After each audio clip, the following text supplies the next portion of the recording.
We've driven the petrol-powered Mitsubishi Outlander before, and we quite liked that car. But what's it like when you downsize that traditional motor and you add a big electric battery that claims to be able to power your entire commute without using a single drop of petrol?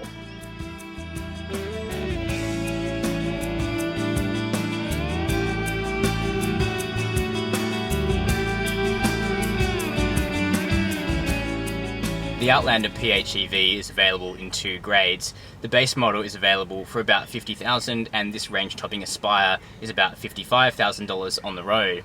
In here, it's all very similar to the petrol and diesel Aspire with the exception of this gear stick down here, which is like a joystick and allows you convenient access to stronger engine braking.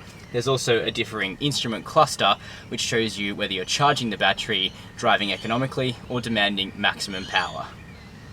The Outlander PHEV sacrifices its third row for greater battery capacity, so there's only seating for 5 people in this car. That said, it's still fairly generous for somebody 6'0" with lots of headroom and knee room, and 3 abreast is definitely possible because the transmission tunnel is so low. The good news about losing that third row of seats is that the boot of the PHEV is a bit more generous, offering 888 litres of space with the second row in place.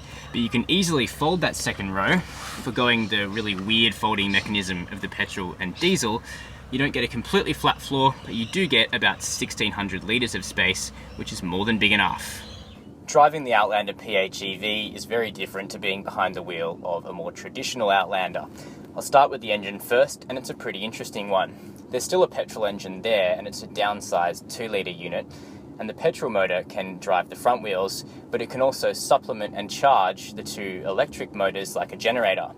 There's 2 60 kilowatt battery powered motors there too, one at the front wheels and one at the rear wheels, which means that all grip off-roading in the Outlander PHEV is an electric affair.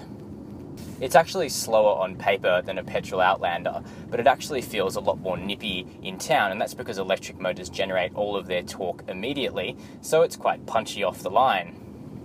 The automatic transmission is called a fixed-gear transaxle, and this drives like a refined CVT, which suits the character of the car.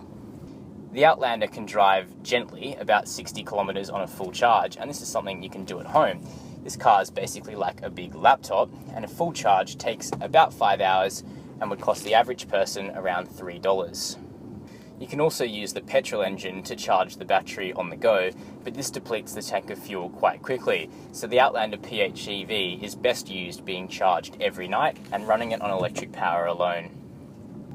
Finally, the Outlander PHEV is 300 kilograms heavier than the standard car, and this is weight that you can feel. It's certainly not as sharp to corner, but the additional weight lowers the centre of gravity, which actually helps with the ride quality around town. The Outlander PHEV is certainly more efficient than its petrol and diesel siblings if you're able to charge it at home each night. If you can fit your entire day's driving within its electric range, then consider buying the PHEV if you quite like the Outlander. But if you drive more than that, consider the strong diesel instead. As always, you can read much more about the Mitsubishi Outlander PHEV on our website by clicking here.